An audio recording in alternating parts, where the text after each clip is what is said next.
Good to see you here again. Di sini aku mau cerita sedikit pengalamanku jadi PNS untuk Gen Z. Nah, gimana sih pengalaman aku sebagai Gen Z berkarir di PNS ini? Jadi sebenarnya aku nggak pernah bener-bener terbayangkan aku bakal jadi PNS. Tapi menurutku PNS itu adalah salah satu jenjang karir yang mesti kalian pertimbangkan juga kalau kalian udah lulus kuliah.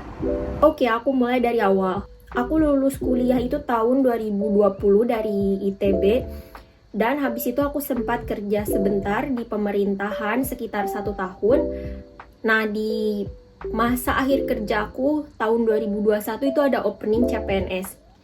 Lucunya aku daftar karena temanku daftar. Dia pengen banget masuk PNS, sedangkan aku pengen coba aja karena aku juga belum lama kerjanya. Di tempat aku daftar itu Kementerian PUPR, ada 3 tahapannya, ada SKD, SKB, sama terakhir itu ada semacam psikotes. Nah, aku nggak akan ngasih tips-tips untuk SKD dan SKB dan psikotes karena ini bukan video tips and trick, tapi intinya menurutku nilaiku nggak begitu bagus.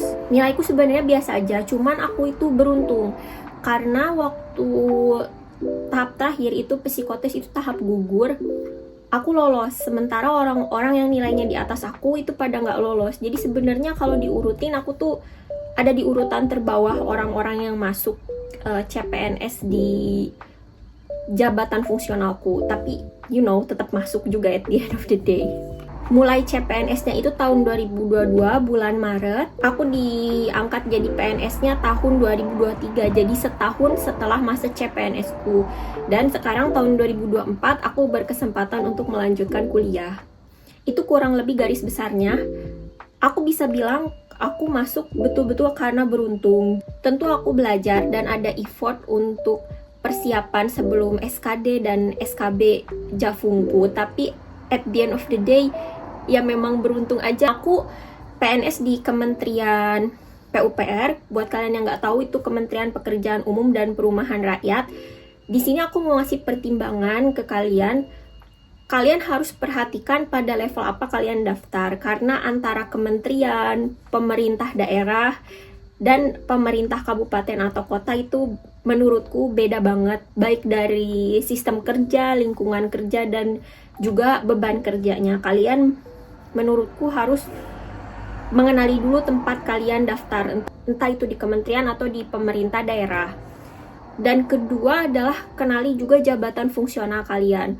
Bukan cuma jabatan fungsional ini bakal mempengaruhi soal kalian, karena dia jadi muatan soal SKB kalian, tapi juga dia akan mempengaruhi nantinya kalian ditempatkan di mana di dalam instansi tempat kalian daftar itu. Kerja di Kementerian PUPR cukup sibuk ya. Menurutku beban kerjanya cukup besar dan dia kementerian teknis, banyak berurusan dengan lapangan. Kurang lebih itu gambaranku soal kerja di Kementerian PUPR. Aku masuk ketika menterinya Pak Basuki. Kalau sekarang ganti kabinet, menterinya udah ganti juga, cuman ya aku lagi di luar negeri, jadi aku belum ngerasain juga menteri barunya. Waktu zamannya Pak Basuki kerasa banget, dia itu menteri yang sangat hands on, dan aku rasa genuinely orang-orang yang bekerja di bawah dia suka sama dia. Pengalamanku kerja di Kementerian PU, saat ini aku di pusat, tapi tidak menutup kemungkinan aku juga bisa ke balai.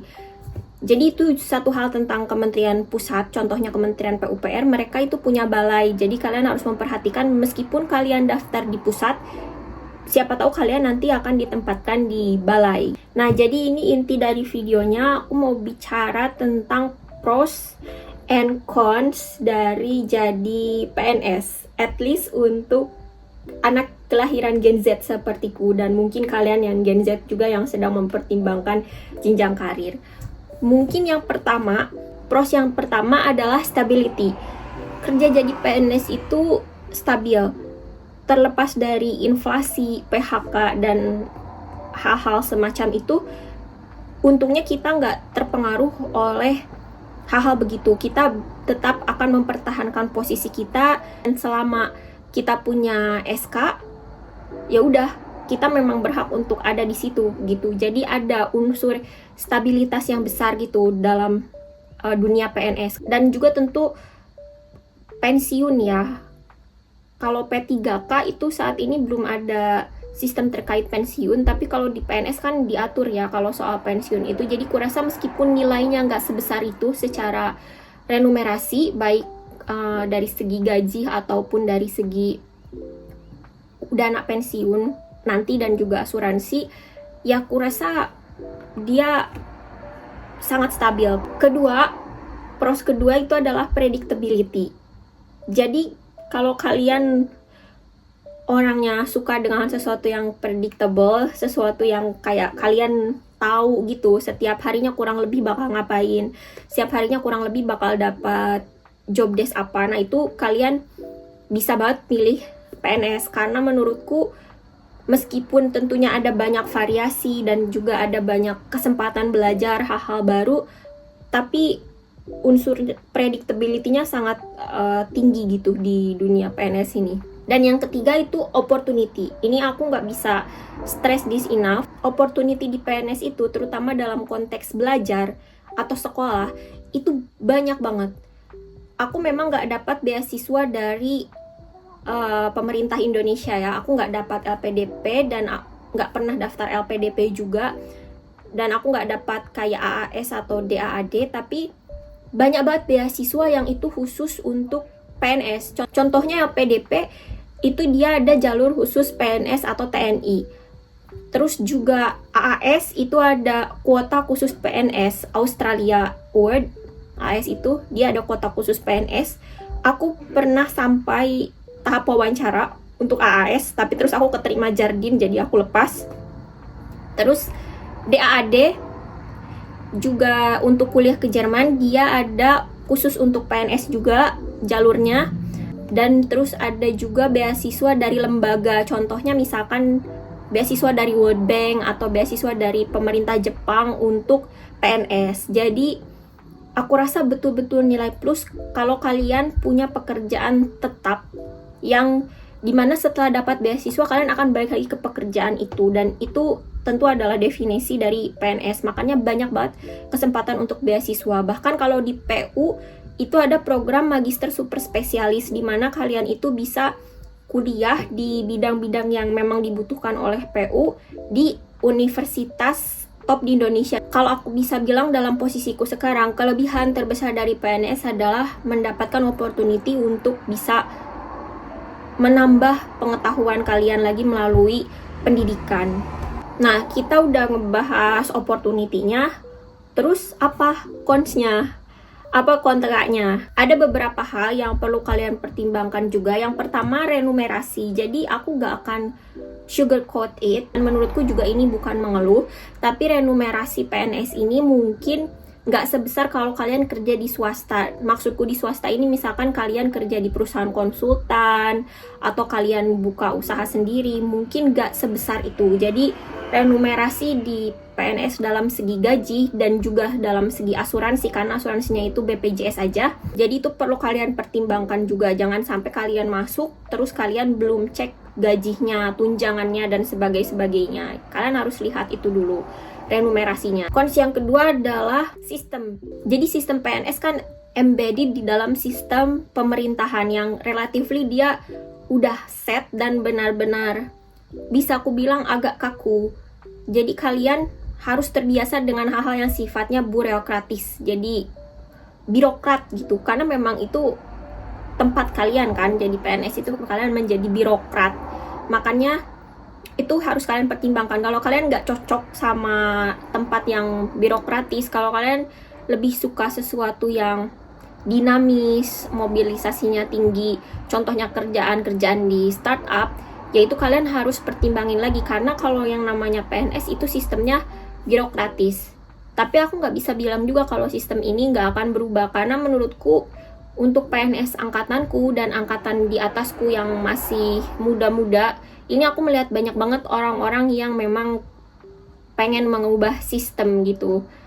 Meskipun ya kesulitannya adalah karena sistemnya dan strukturnya itu udah ada dari lama banget. Dan cons yang terakhir, yang ketiga, itu menurutku kan tadi aku bilang PNS itu predictable dan stable.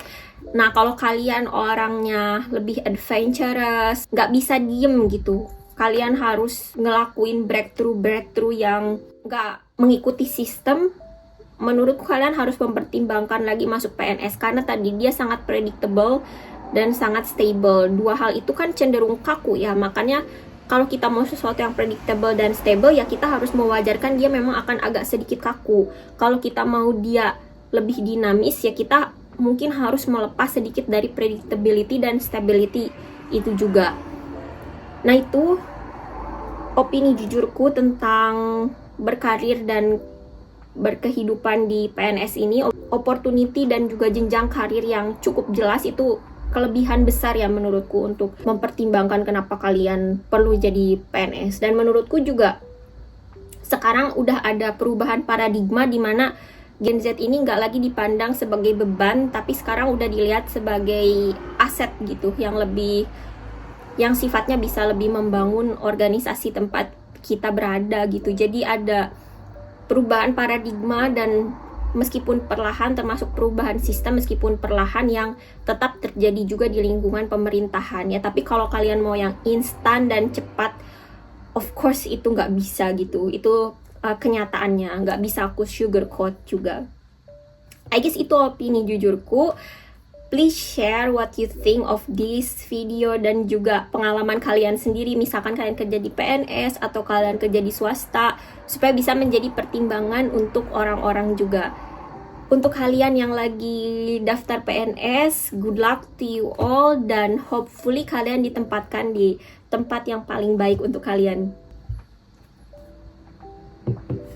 Itu pengalamanku sebagai pegawai negeri sipil di Kementerian PUPR, yang aku juga thankful karena mereka udah memberiku tugas belajar untuk menunaikan studiku sekarang. Jadi aku nggak dapat beasiswa dari pemerintah, tapi aku tetap dikasih tugas belajar, tetap dikasih izin untuk pergi ke Inggris ini. Dan so ya, itu pengalamanku sebagai PNS. See you guys on another video.